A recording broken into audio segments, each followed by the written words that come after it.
कैसे हो बच्चों? Welcome to Magnet Minds Institute. हम कुछ क्वेश्चन प्रैक्टिस कर रहे थे, ठीक है। अभी भी हम वही करेंगे। कुछ क्वेश्चंस वगैरह है आपके सामने, काफ़ी सारे क्वेश्चन हैं। एक क्लास बस लास्ट क्लास है क्वेश्चन प्रैक्टिस की, तो आज हम क्वेश्चन प्रैक्टिस कर लेते हैं अच्छी खासी, ठीक है। और उसके बाद आगे बढ़ेंगे, ठीक है। आई थिंक हमने इससे पिछले वाले क्वेश्चन जितने भी हैं वो कर लिए थे, ठीक है। ये वाला क्वेश्चन यहाँ से शुरू करते हैं, ठीक है।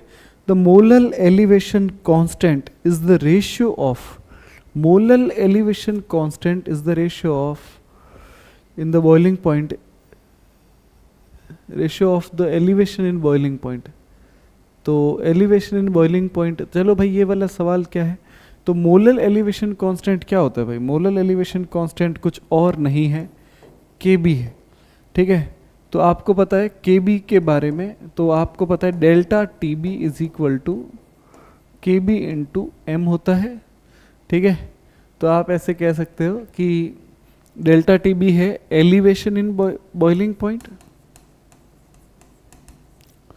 एलिवेशन इन बॉइलिंग पॉइंट, और ये जो है आपके ये है मोलर एलिवेशन कांस्टेंट,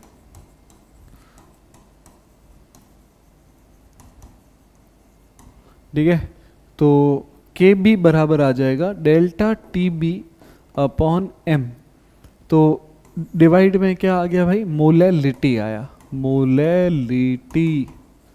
मोलैलिटी वाले ऑप्शन को टिक कर दीजिए, ठीक है। सिंपल है, कोई दिक्कत इसमें होनी नहीं चाहिए। नेक्स्ट क्वेश्चन है, elevation in boiling point was 0.52 degree Celsius when 6 gram of compound X is dissolved in 100 gram of water.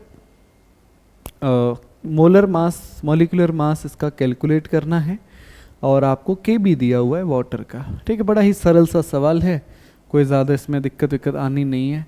क्यों नहीं आनी है? देखो भाई, delta Tb is equal to हो जाएगा Kb इंटू एम, ठीक है। आपको यहाँ पे कुछ भी ऐसा नहीं बोला है कि उसका डिसोसिएशन होगा कि एसोसिएशन होगा, तो वांट ऑफ फैक्टर को यहाँ इन अननेसेसरी इंट्रोड्यूस करना, उसको अच्छे से उसको करना कोई मतलब नहीं है उसका। आप सिर्फ सीधा सवाल पे जाइए, ठीक है। देखो इसमें आप डेल्टा Tb देखो,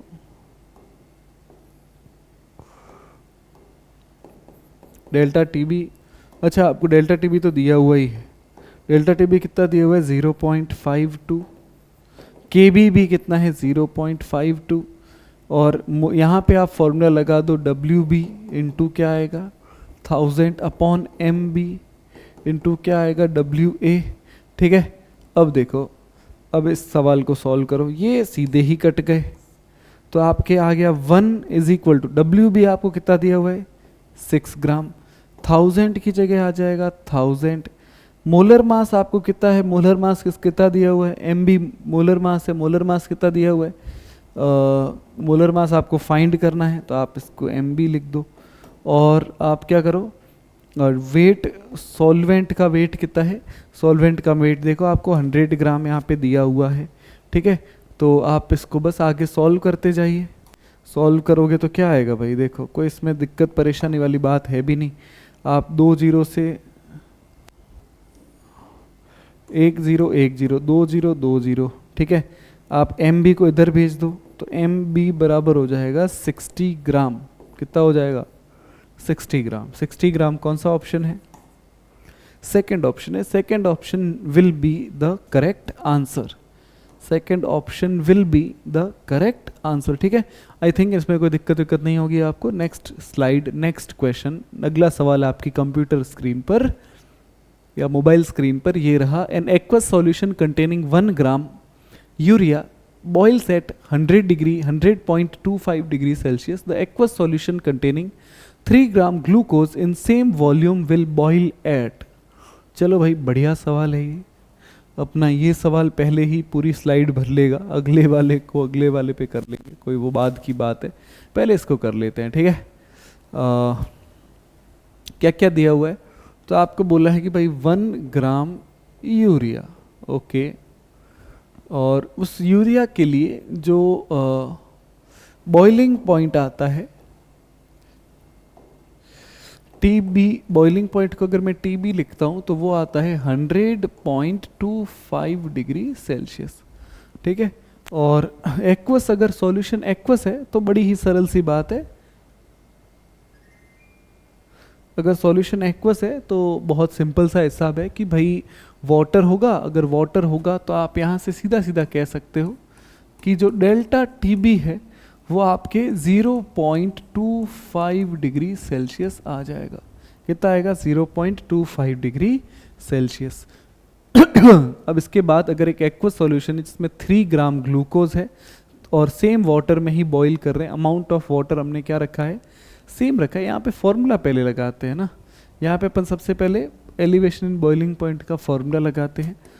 अरे भाई, तो मैं delta T B is equal to K B, या फिर आई भी इंट्रोड्यूस कर देते हैं, आई की भी कोई दिक्कत वाली बात नहीं है।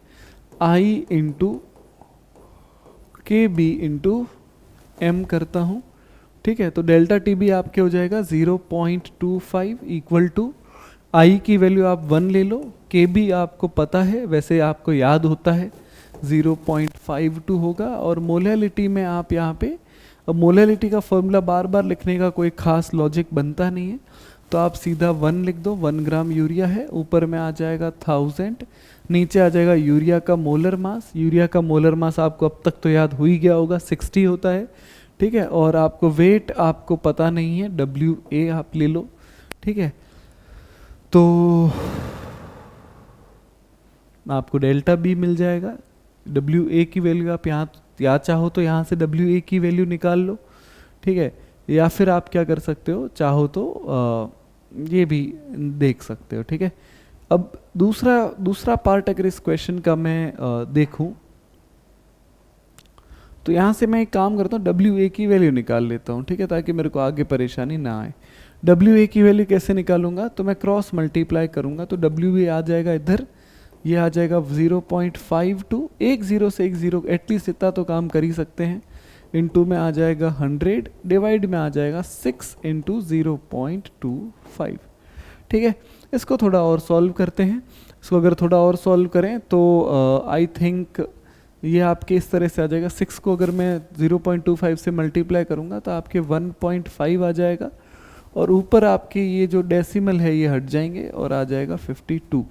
तो 52 को आप इस तरह से कर सकते हो। और अगर आप इसको सॉल्व करना चाहते हो तो पॉइंट हटा के 520/15 कर लो, और फिर आप इसको सॉल्व कर लो। इसको अगर आप सॉल्व करते हो तो 5 की टेबल में आप पहले गायब कर दो, तो आएगा 1 और 0 4, और फिर यहाँ आ जाएगा 3, फिर आप इससे इसको कट कर दो तो आपके लगभग आंसर आ जाना चाहिए 3 और 3 4 34 पॉइंट समथिंग आना चाहिए ना। 34 आपके हो गया, 14 टू 34.6 करके कुछ आंसर आएगा। अब अगले पार्ट में जब आप अगले पार्ट को करते हो तो फिर वही delta T B is equal to आ जाएगा i into K B into M, ठीक है। और m की जगह अपन सीधा ही अब फॉर्मूला ही रख देते हैं, डब्ल्यू बी इंटू 1000 अपॉन में आपके आ गया 60 इंटू डब्ल्यू ए, ठीक है। 60 नहीं, यहाँ पे आपको चीज़ आपके जो सब्सटेंस है वो उन्होंने चेंज किया है। अब नेक्स्ट क्वेश्चन में जो है ये ग्लूकोज है, तो आप यहाँ पे हाँ ग्लूकोज की जगह ग्लूकोज लिख देना, आप यहाँ अभी एम भी लिख दो।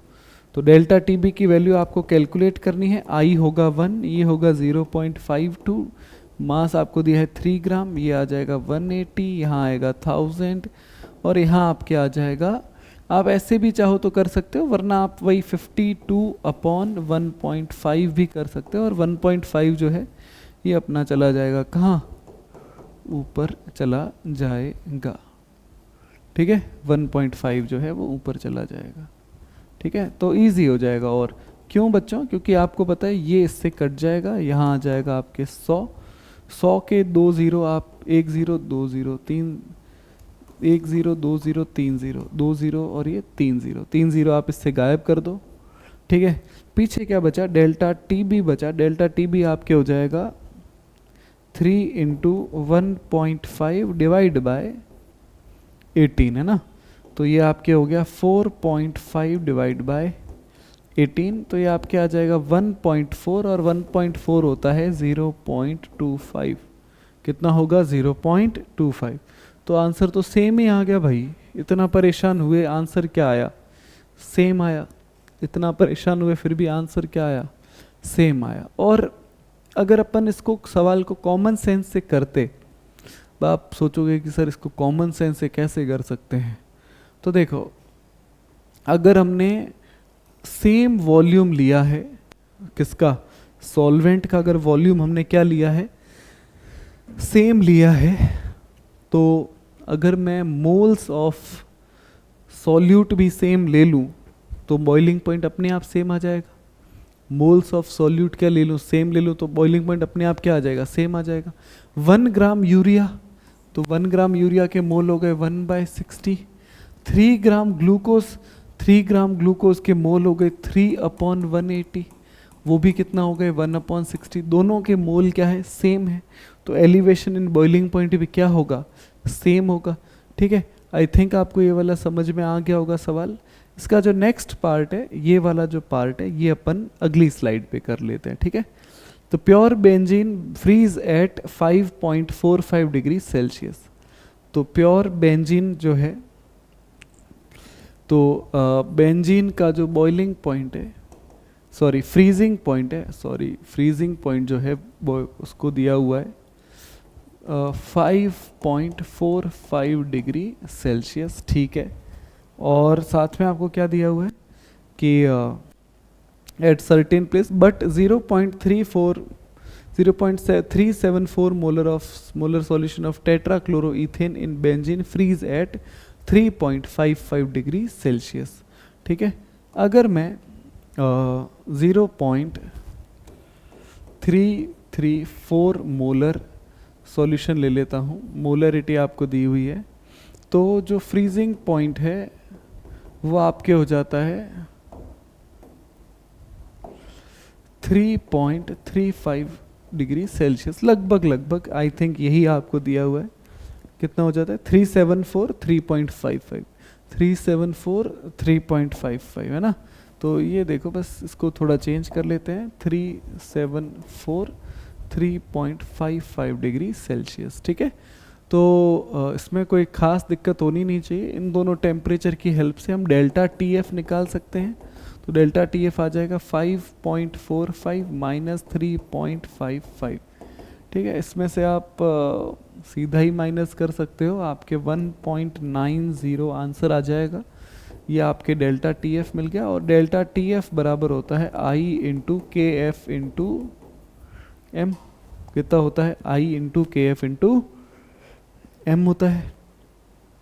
अब देखो, इस सवाल में कहीं पर भी कोई डिसोसिएशन, कोई एसोसिएशन आपको बताया हुआ है क्या, नहीं बताया हुआ है। तो आपको के एफ की वैल्यू फाइंड करनी है। ठीक है, मोलरिटी आपको ऑलरेडी दी हुई है, के एफ की वैल्यू अपन आसानी से निकाल सकते हैं। तो डेल्टा टी एफ आपके आ गया 1.90 इक्वल टू आई, आप 1 ले लो, और के एफ आप को पता करना है, और मोलरिटी आपको ऑलरेडी दी हुई है। कितनी दी हुई है, 0.374। ठीक है, तो के एफ आपके आ जाएगा 1.90 डिवाइड बाय 0.374। ठीक है, आप पॉइंट्स हटाना चाहो हटा दो, 190/37.4 आएगा। और अगर आप इसको सॉल्व करते हो तो आई थिंक आपके आंसर है वो लगभग, इसको अपन 40 भी मानते हैं तो इसके लगभग 5 टाइम्स के आसपास आना चाहिए, है ना।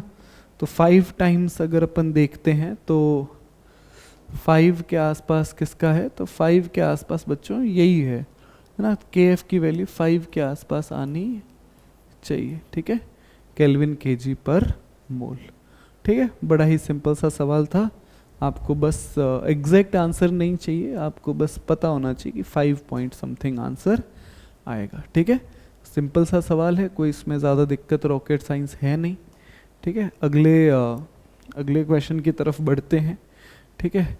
सॉरी नहीं, ये तो अपने सॉल्यूशन की स्लाइड ही आ गई। An aqueous solution freeze at -0.186 degree Celsius, K F आपको दिया हुआ है, ओके।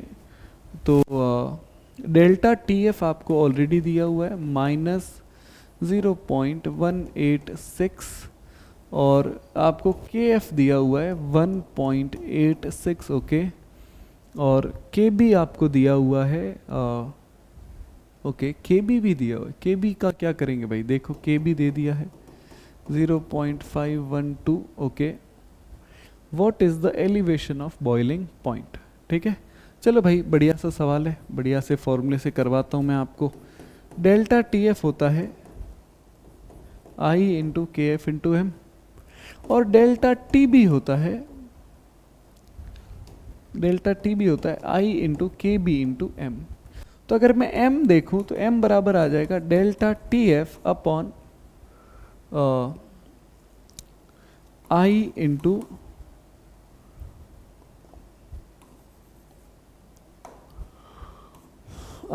के एफ, और यहाँ पे m बराबर आ जाएगा delta T B upon I into K B. तो आपके delta T B upon K F I into K F equal to आ जाएगा delta T F upon I into, यहाँ पे बच्चों सॉरी यहाँ पे बी लिखना है और इंटू के एफ। अब क्योंकि अगर सेम के बारे में बात हो रही तो आई से आई कट जाएगा, ये वैल्यूज बराबर आ जाएगी, ठीक है। अब अपन अगर देखना चाहें किसकी वैल्यू अपन को निकालनी है, एलिवेशन इन बॉइलिंग पॉइंट, तो डेल्टा टी बी बराबर आपके आ जाएगा delta T F upon K F into K B, ठीक है। और डेल्टा टी एफ आपको ऑलरेडी दिया हुआ है डेल्टा है तो फिर माइनस नहीं आएगा 186 अपॉन में आपको के एफ दिया हुआ है 1.86 और ये आपको डेल्टा टी बी दिया हुआ है 0.512। ये आप इससे कट कर दो, यहाँ आ जाएगा 10 और 10 को आप इससे अगर कट करते हो तो डेल्टा टी बी आपके आ जाएगा 10 से और डिवाइड करेंगे तो 0.0512 आ जाएगा, ठीक है। 0.0512 ये रहा आपका करेक्ट आंसर। सॉरी ये तो अपने ये हो गया ना ये वाला, ठीक है। बढ़िया सवाल है ये, अच्छा सवाल है, ट्रिकी है इसीलिए बढ़िया है। मुझे ऐसे ट्रिकी क्वेश्चन सॉल्व करवाने दोनों अच्छे लगते हैं। एक और सवाल हम करते हैं, ठीक है। एक सवाल बढ़िया आपके दिया हुआ है, बोर्ड पे देखेंगे कि इस क्वेश्चन में है कि in depression of freezing point experiment it is found that vapour pressure of solution is more than pure water. नहीं, वेपर प्रेशर प्योर सॉल्यूशन से कम आता है, ठीक है, okay. The vapour pressure of solution is less than pure solute, ठीक बात है। Only solute molecules, इसमें वेपर प्रेशर का वैसे कोई लेना देना है नहीं, है ना, फ्रीजिंग में। Only solute molecules solidify at freezing point, only solvent molecules, हाँ बच्चों सॉल्वेंट फ्रीज सिर्फ सॉल्वेंट होता है, सॉल्यूट फ्रीज नहीं होता है। अगर हम डिप्रेशन के बारे में बात करें सिर्फ सॉल्वेंट ही फ्रीज होता है, सॉल्यूट फ्रीज नहीं होता है, ठीक है। सिंपल सा सवाल है, थ्योरेटिकल सवाल है। इसके बाद molal depression constant of water is 1.86, के एफ दिया हुआ है मोलल, और आपको बस इसको सॉल्व करना है। बड़ा ही सरल जेनरिक सवाल है, कोई स्पेशल कुछ नहीं है इसमें, है ना। के एफ आपको दिया हुआ है, कितना दिया हुआ है 1.86 और आपको एन बी दिया हुआ है 0.02 और डब्ल्यू ए आपको दिया हुआ है 100 ग्राम, ठीक है। आप फॉर्मूला लगाइए delta T F is equal to कुछ इसके बारे में यूरिया है तो सिर्फ सीधा के एफ इंटू एम ही लगाओ, कोई परेशान होने की ज़रूरत नहीं है। के एफ आ जाएगा 1.86, ये आप लगा दो N B upon W A. N B आपको दिया हुआ है 0.02 अप इंटू में यहाँ लिख दो 1000 अपॉन में लिख दो 100 ठीक है, 2 जीरो से 2 जीरो उड़ा दो, ठीक है, इसको 10 से मल्टीप्लाई कर दो, 1.86 इंटू 0.2, ठीक है, इस पूरे को 2 से मल्टीप्लाई कर दो तो आपके आ जाएगा 2, 1 कैरी लगा दो हो गया 7, और 1 फिर कैरी लगा दो हो गया 3, तो आपके आ जाएगा 0.372 degree Celsius. Delta T F है, या डेल्टा टी एफ है तो सेल्सियस केल्विन किसी में भी हो सकता है। और अगर फ्रीजिंग पॉइंट पूछे तो माइनस में बता दो क्योंकि एक्वस सॉल्यूशन है, तो 0.372 ये रहा। ठीक है, बड़ा ही जेनरिक फॉर्मूला बेस्ड क्वेश्चन है, कोई इसमें खास कुछ करने जैसा नहीं था। What would be the freezing point of a aqueous solution containing 18 gram of glucose in 1000 gram of water. ठीक है, बड़ा ही वही सेम पैटर्न पे ही क्वेश्चन है, एग्जैक्टली सेम है। ठीक है, delta T F is equal to क्या है, अगर ग्लूकोज है तो कोई उसमें दिक्कत है ही नहीं, आई को लेना ही नहीं है। के एफ आपको दिया हुआ है, कितना दिया हुआ है, 1.86 दिया हुआ है। सीधा मोलैलिटी पे जाओ, मोलैलिटी में given mass upon molar mass, given mass है 18, मोलर मास ग्लूकोज का होगा 180, ऊपर लिख दो 1000, नीचे भी लिख दो 1000 क्योंकि गिवन मास भी कितना है 1000 है। ये दोनों सीधे उड़ गए, ठीक है, ये इससे उड़ गया, बचा 10। ठीक है, डेल्टा टी एफ कितना आ जाएगा, 10 से इसको डिवाइड दे दो, 1.86 डिवाइड बाय 10, 0.186, ख़त्म बात। नेगेटिव में आएगा, पक्का नेगेटिव में आएगा। फ्रीजिंग पॉइंट कितना हो जाएगा, फ्रीजिंग पॉइंट वाटर का होता है 0, इतना कम हो गया है, कितना जितना कम हुआ उसी को नेगेटिव में लिख दो, ख़त्म हो गई बात, ख़त्म हो गई कहानी। इतनी सी ही बात थी, इतना सा ही सब कुछ था, हो गया, सिमट गया। ठीक है, अगले सवाल पे चलते हैं। इस solution of 1.25 gram of non electrolyte in 20 gram of water freeze at 271.94 kelvin if kf equal to 1.86 kelvin per molality दी हुई है कुछ। Freezing point of water is this, then what is the molar mass of solute. वही सवाल है बच्चों, कोई नया क्वेश्चन नहीं है ना, बड़ी आसानी से आप कर सकते हो। आपको दिया हुआ है डेल्टा टी एफ, आप पहले निकालो, पहले तो आप डेल्टा टी एफ निकालो। डेल्टा टी एफ कैसे निकलेगा, तो 273.15 माइनस 271.94, इसमें से इसको माइनस कर दो, 5 में से 4 क्या बचा 1।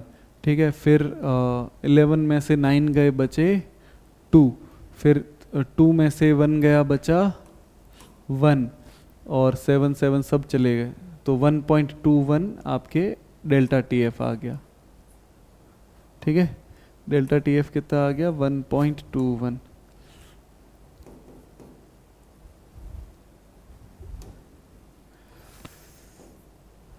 एक मिनट बच्चों, डेल्टा टी एफ आ गया 1.21 है ना,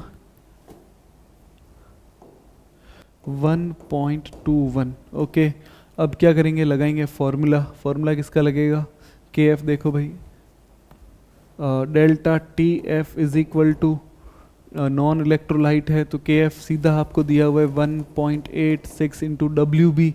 डब्ल्यू बी कितना है 1.25 है। मोलर मास इसका पता करना है, सीधा एम लिख दो, 1000 ऊपर आ जाएगा, नीचे आपको डब्ल्यू ए लिखना है। डब्ल्यू ए आपको दिया हुआ है क्या, इन 20 ग्राम ऑफ वाटर, 20 ग्राम आपका डब्ल्यू ए हो जाएगा। ठीक है, इसको फटाफट सॉल्व करेंगे। Delta T F is equal to 0 से 0 उड़ा दो, 2 से ये उड़ा दो, आ गया आपके कितना 50 आ गया। ठीक है, अब आप इसको मल्टीप्लाई करते जाइए, 1.86 इंटू, इनको मैं मल्टीप्लाई कर देता हूँ 72.5 आ जाएगा आपके। ठीक है, हाँ 72.5 आ जाएगा। अब आप इन दोनों को मल्टीप्लाई कर दो तो डेल्टा टी एफ आपके अच्छा खासा अच्छा सॉरी एक मिनट, एक अपन ने गलती कर दी, आई थिंक हमने एक गलती कर दी है। डेल्टा टी एफ की वैल्यू आपको ऑलरेडी दी हुई थी, कितनी दी हुई है, डेल्टा टी एफ अपन ऑलरेडी निकाल चुके हैं 1.21, तो मोलर मास यहाँ से क्रॉस मल्टीप्लाई से आ जाएगा 1.21 इंटू में तो कुछ भी नहीं आएगा, डिवाइड में आपके आ जाएगा 1.21 डिवाइड में 1.86 इंटू 72.5। है ना। इसको अपन सॉल्व करेंगे तो मोलर मास आपके मिल जाएगा, ठीक है। इस इतना सा आप काम आई थिंक कर सकते हो, है ना। डिवाइड आप कर ही सकते हो, डिवाइड में मुझे नहीं लगता आपको ज़्यादा दिक्कत आएगी, पर अगर आपको फिर भी दिक्कत आती है तो आप फिर भी आप इसको ट्राई करिए, है ना। पॉइंट से पॉइंट आप काट दो, और तो क्या, 121 अपॉन 186 इंटू 72.5, है ना। तो आपके बहुत ही कम आना चाहिए आई थिंक, तो फिर भी देख लेना क्या होता है, ठीक है। हमने कहीं पे कुछ गड़बड़ तो नहीं की है I think.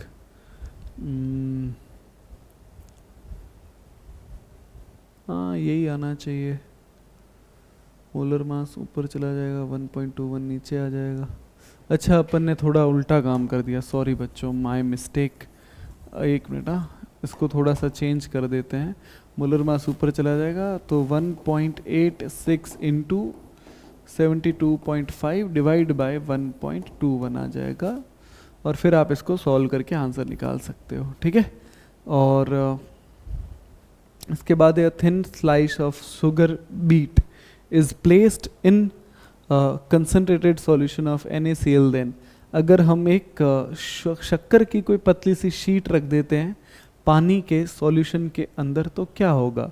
Sugar beet will lose water from its. Sugar beet क्या होती है बच्चों? शुगर बीट क्या होती है? You have any idea? Okay, फिर भी let's talk about the sugar beet. तो भाई स्लाइस ऑफ शुगर बीट अगर अपन रखते हैं कंसनट्रेटेड में, तो शुगर बीट का क्या होगा भाई, बाहर जो है वो हाइपोटोनिक सॉल्यूशन है, तो इससे पानी बाहर चला जाएगा, तो शुगर बीट विल श्रिंक होना चाहिए, है ना। तो लूज वाटर होगा आई थिंक इसका आंसर, है ना। क्या होगा? लूज होगा वाटर सेल, क्योंकि sugar is placed in concentrated solution, so solvent will flow out,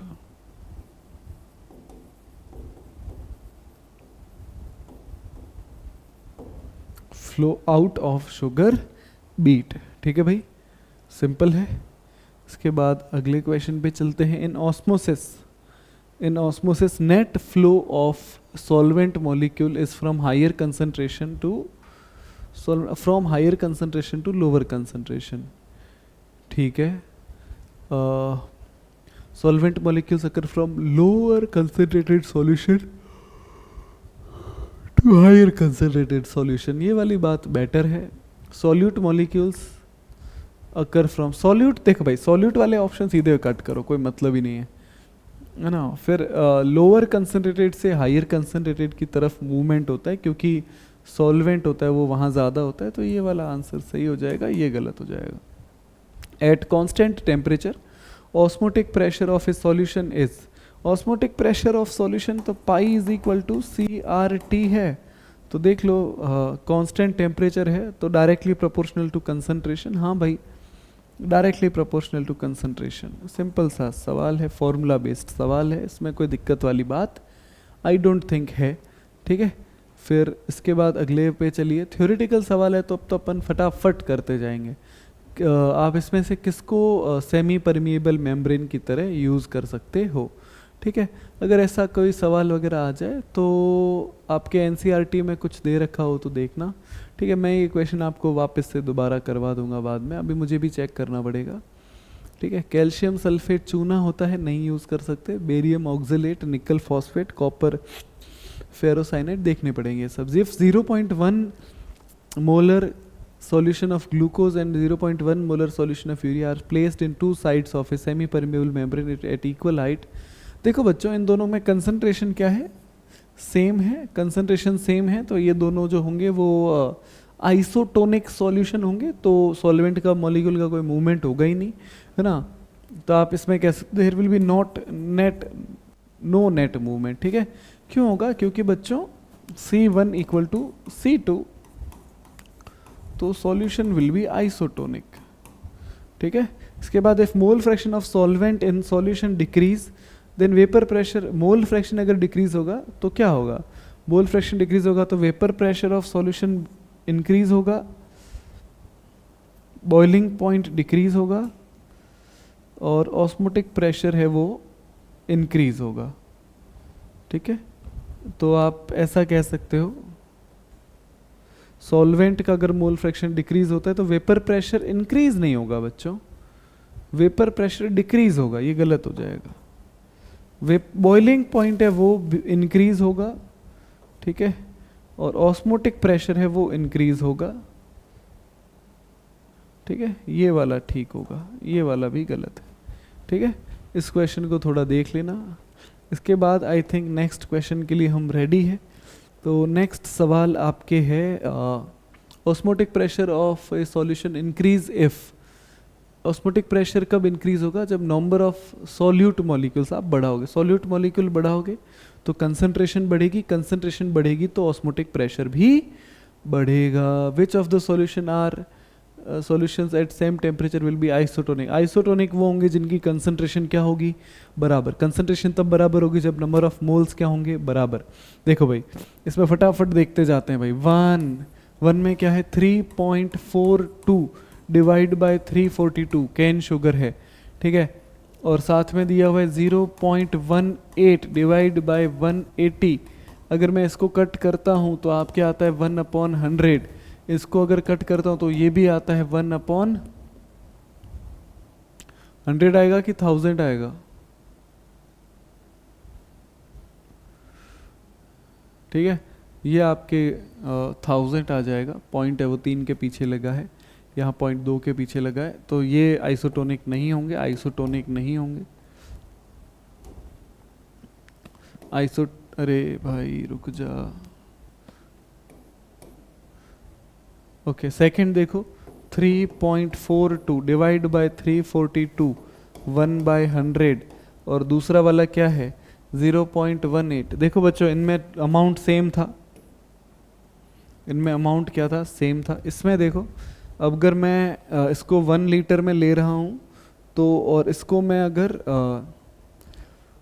इसको थोड़ा सॉल्व भी कर लेते हैं, ठीक है, इसमें मोलैलिटी निकाल ही देते हैं भाई, कोई दिक्कत नहीं है।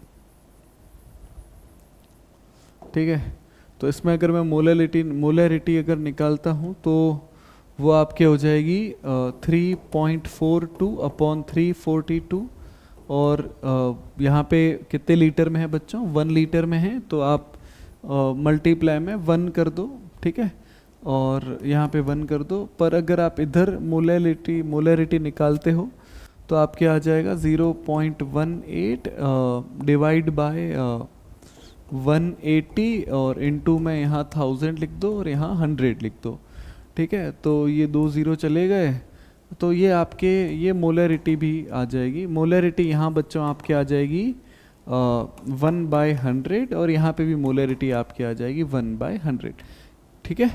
तो आप यहाँ पे ये जो है ये आइसोटोनिक हो जाएगा, ठीक है, ये आपके आइसोटोनिक हो जाएगा। बाकी वाले अगर आपको चेक करने हैं तो आप खुद चेक कर लेना, कोई ज़्यादा प्रॉब्लम वाली बात नहीं है। 2 मैंने आपको चेक करवा दिए, बाकी आप ट्राई कर सकते हो, बाकी में से कोई भी सेम आना नहीं है, ठीक है। If density of 2 molal sucrose is 1.4 gram per ml at 25 degree Celsius, what will be, find the osmotic pressure.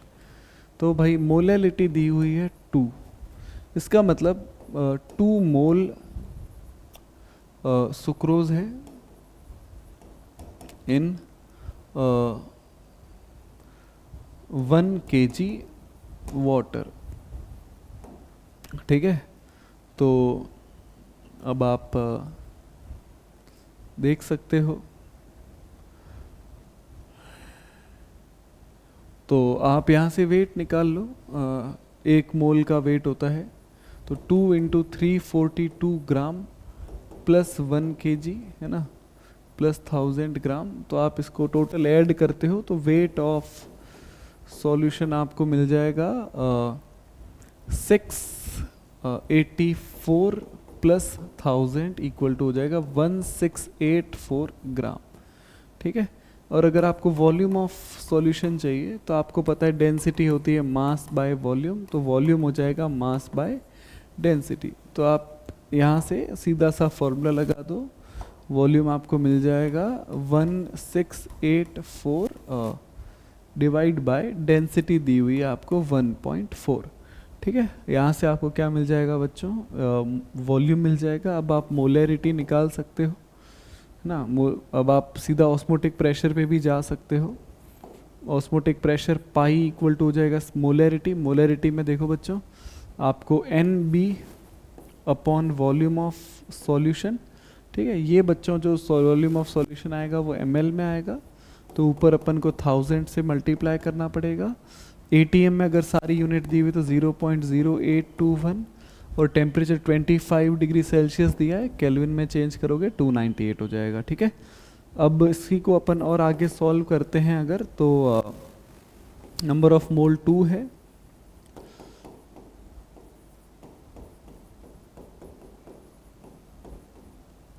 और वॉल्यूम ऑफ सॉल्यूशन को आप किस में ले लोगे, वॉल्यूम ऑफ सॉल्यूशन आपको दिया हुआ है 1684 और ये 1.4 है, वो ऊपर मल्टीप्लाई में चला जाएगा। ठीक है, अब आप इसको सॉल्व करो, आपको पाई की वैल्यू मिल जाएगी।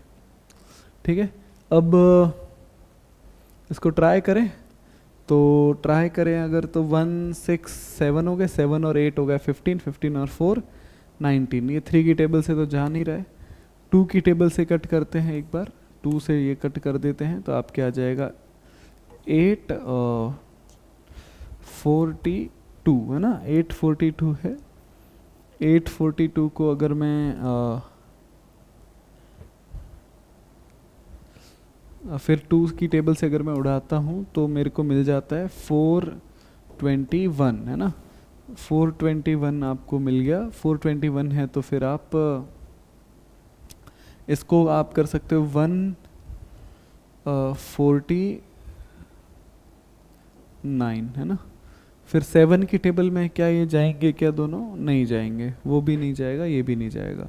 ठीक है बच्चों, यहाँ तक मैंने आपको करवा दिया है। बाकी आप अगर इसको 150 मान लेते हो, इसको 420 भी मान लेते हो, तो भी आप आंसर के अच्छा खासा क्लोज पहुँच जाओगे।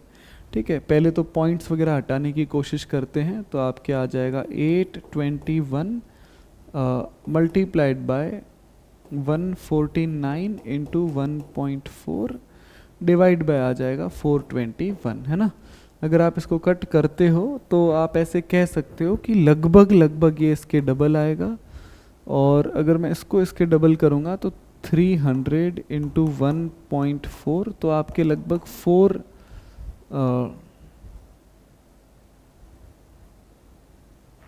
है ना, ऐसा कुछ आंसर आना चाहिए पाई में। तो सबसे ज़्यादा वैल्यू आनी चाहिए, तो 40.7 के आसपास आना चाहिए।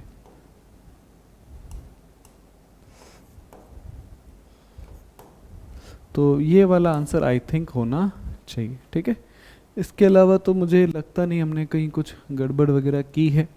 ठीक है, फिर इसके बाद क्या बचा, next question, if total concentration of the dissolved particle inside red blood cell is 0.3। ठीक है, okay, and the membrane surrounding the cell is semi permeable membrane, find the osmotic pressure inside the cell. Osmotic pressure हम निकाल सकते हैं, कैसे निकालेंगे, pi is equal to CRT है ना। तो pi is equal to CRT, concentration आपको दी हुई है 0.3, और R की वैल्यू आप निकाल सकते हो, ATM में अगर सब है तो 0.0821, और टेम्परेचर आपको दिया हुआ होगा शायद, है ना।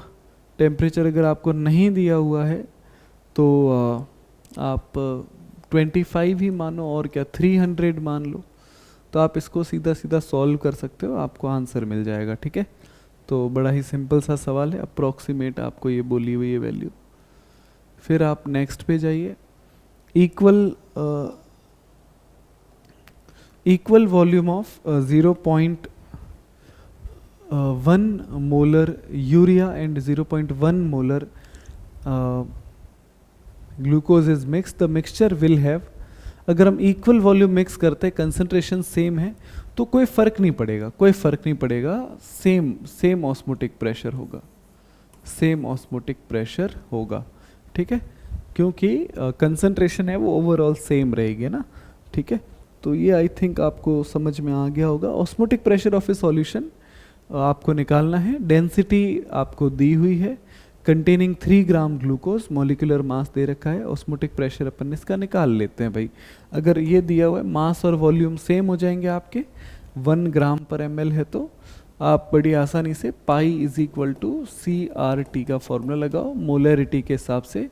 आप 3 ग्राम दिया हुआ है, ग्लूकोज का मोलर मास होता है 180, यहाँ आप 1000 ले लो, और आपको 60 ग्राम वाटर दिया है, तो वॉल्यूम आप लगभग वही मान लो, है ना, 63 आपके वॉल्यूम आ जाएगा। फिर टेम्परेचर आपको कितना दिया हुआ है, 15 डिग्री सेल्सियस दिया हुआ है, तो आपके 288 हो जाएगा। और फिर आप इसको टेम्परेचर तो मैंने लिख दिया, आर आप 0.0821 से आप इसको मल्टीप्लाई कर दो, और फिर आप इसको सॉल्व करोगे तो पाई की आपको लमसम वैल्यू मिल जाएगी। आप इसको इससे उड़ा दो, 21 हो जाएगा, और 0 से 0 गायब कर दो, तो आपके आ जाएगा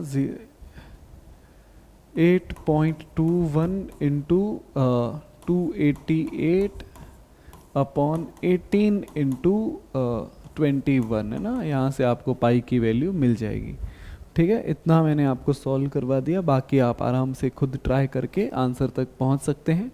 वैल्यू वगैरह हमने पुट कर दी है, कोई ज़्यादा दिक्कत वाली बात नहीं है। ये बच्चों एग्जैक्टली सेम क्वेश्चंस है, ये आप आराम से ट्राई कर सकते हो। कोई थ्योरेटिकल क्वेश्चन मेरे को ऐसा दिखता है बिल्कुल जो करवाना चाहिए तो वो आपको बिल्कुल करवाया जाएगा, ठीक है। तो देख लेते हैं और क्या है।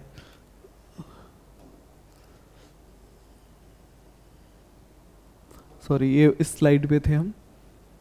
6.84 wait by volume % of cane sugar है, ठीक है, और इसका सॉल्यूशन है, आइसोटोनिक है, किसके साथ,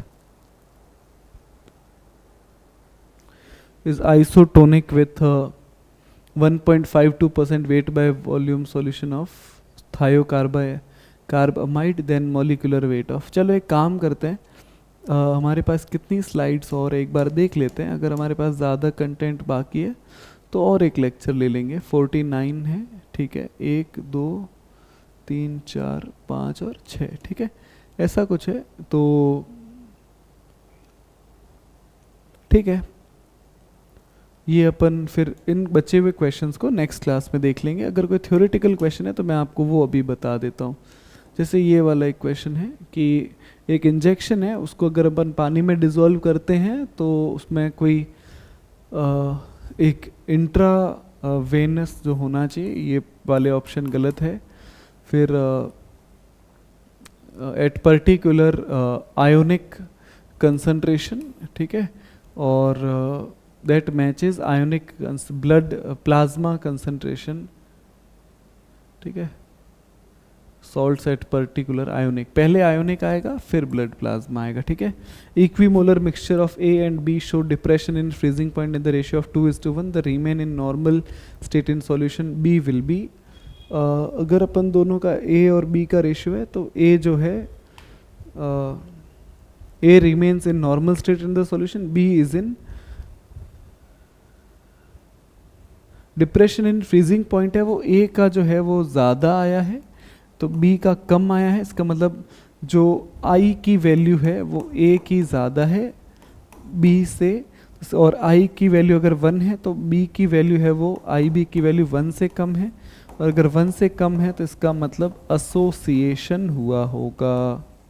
क्या हुआ होगा, एसोसिएटेड, एसोसिएटेड, ठीक है। तो बड़ा ही सिंपल सा क्वेश्चन था। और इसके बाद और एक थ्योरेटिकल और कोई क्वेश्चन है तो देख लेते हैं। यहाँ पे देखो बच्चों, want Hoff factor is always less than one गलत बात है भाई, less than one in case of association बिल्कुल सही बात है, less than one in case of dissociation बिल्कुल गलत बात है, more than one in case of dissociation बिल्कुल गलत बात है। आई की 3 वैल्यूज होती है। वन कब? जब नो एसोसिएशन और dissociation. I is greater than I small than 1 for association, ठीक है। I is greater than 1, I is greater than, I is less than 1, I is greater than 1 for dissociation, ठीक है। फिर एक सवाल है want Hoff factor of K3FN6, ये मैंने आपको बताया भी था, ये मैंने आपको इसी क्लास में बताया था। K3FeCN6 ये अगर टूटता है तो हमें 3 K+ मिलते हैं और साथ में Fe के साथ CN6 पे चार्ज आता है 3-, तो ये हो गए 3 और 1 बराबर 4। तो वांट ऑफ फैक्टर इसका कितना होगा बच्चों? 4 will be the answer. The experimental molecular weight of an electrolyte will always be less than its calculated because value of want of factor is I is experimental weight है electrolyte का, वो हमेशा कम आता है, तो इसका मतलब एसोसिएशन हुआ है, इसका मतलब I की वैल्यू क्या है? लेस देन 1 है, ठीक है। तो बड़ा ही सिंपल सा इसका जवाब है, कोई इसमें दिक्कत होनी नहीं चाहिए। और देख लो बच्चों, the want Hoff factor I for dilute solution of glucose, glucose आते ही ग्लूकोज आते ही आंसर क्या आएगा? 1 ही आएगा, भले कुछ भी हो, ग्लूकोज आते ही आंसर क्या आएगा? 1 आ जाएगा। तो ऑस्मोटिक प्रेशर इसका आप को मैं फॉर्मूले में वैल्यू पुट करवा देता हूँ, 0.585 wait by volume % solution of, तो देखो पाई इज इक्वल टू, इसमें आपको एसोसिएशन डिसोसिएशन भी देखना पड़ेगा, तो ICRT आई हो जाएगा 2, कंसंट्रेशन आप निकाल दो 0.585 अपॉन 58.5 है ना, ये गिवन मास हो गया, ये मोलर मास हो गया, ऊपर अपन ले लेते हैं 1000 और अज्यूम हम मास को करेंगे 100 और R की वैल्यू ले लो 0.0821 और टेम्परेचर आप ले लो कितना? टेम्परेचर आप ले लो, टेम्परेचर आपको दिया हुआ है क्या? 300, ठीक है। तो 2 0 से 2 0 कट कर दो, 2 0 से 2 0 क्या कर दो? कट कर दो और फिर इसके बाद इसको भी इससे उड़ा दो, यहाँ आ जाएगा 100, ठीक है। फिर 2 0 से 2 0 कट कर दो, तो आपके पाई बराबर आ जाएगा 2 × 10 × 0.0821, ठीक है। तो पाई बराबर आपके आ जाएगा, पहले तो इसको डबल करो और 3 भी है ना, 3 भी है, तो 3 और × 6, तो 6 करेंगे इससे, तो 60 × 0.0821, तो पाई इक्वल टू आ जाएगा आपके 6 × 0.821, ठीक है। तो 8 6 48 आएगा, तो 4 पॉइंट समथिंग आना चाहिए, तो 4 पॉइंट समथिंग में आपके एक ही आंसर है। 4 पॉइंट समथिंग में आपके पास कितने आंसर है? सिर्फ और सिर्फ एक आंसर है। A substance A when dissolved in solvent B show molecular mass corresponding to A3, van't Hoff factor, देखो भाई बी को डिसॉल्व किया, ए को डिसॉल्व किया तो A3 हो गया, तो वांट ऑफ फैक्टर क्या हो जाएगा? 1/3, है ना। आप बड़ा ही सिंपल सा सवाल है, आपने क्या किया, ए जो है वो कन्वर्ट हो रहा है A3 में, है ना, 3A कन्वर्ट हो गया A3 में, तो आप ऐसे कह सकते हो कि यहाँ पे एसोसिएशन हुआ है, एसोसिएशन होगा तो I हमेशा लेस देन 1 आएगा, तो 1 2 3 हो ही नहीं सकता, 1/3 ही आंसर होगा, ठीक है। तो आई थिंक हमने ऑब्जेक्टिव टाइप भी जितने सवाल बन सकते थे सारे कर लिए हैं, ठीक है। और हमने काफ़ी क्वेश्चन प्रैक्टिस कर ली, ठीक है। एक दो क्वेश्चन आपके लिए बचे हुए हैं, ये आप खुद ट्राई कर सकते हो, मैंने ये सारे करवा दिए। ये देखो बच्चों, एक और दो क्वेश्चन ये हैं, ये दोनों एग्जैक्टली सेम है जैसे अपन ने बहुत सारे किए हैं, और ये दोनों भी लगभग लगभग वैसे ही हैं। इनमें आपको, मुझे नहीं लगता कोई प्रॉब्लम वगैरह आएगी, ठीक है। तो आप बड़ी आसानी से इन क्वेश्चंस को कर सकते हो, ठीक है। ये आपके सेव कर देते हैं, सेव कर देते हैं न्यू सेशन में, केमिस्ट्री में। ओके, फाइल का नेम लिख देते हैं सॉल्यूशन, सॉल्यूशन MCQ4, ठीक है। ओके पे सेव कर देते हैं, और ये फाइल आपके जैसे ही सेव हो जाएगी तो फिर हमारा भी काम इजी हो जाएगा, ठीक है।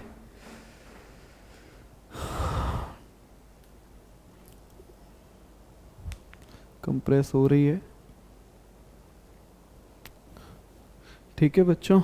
थैंक यू सो मच, आज के लिए इतना ही।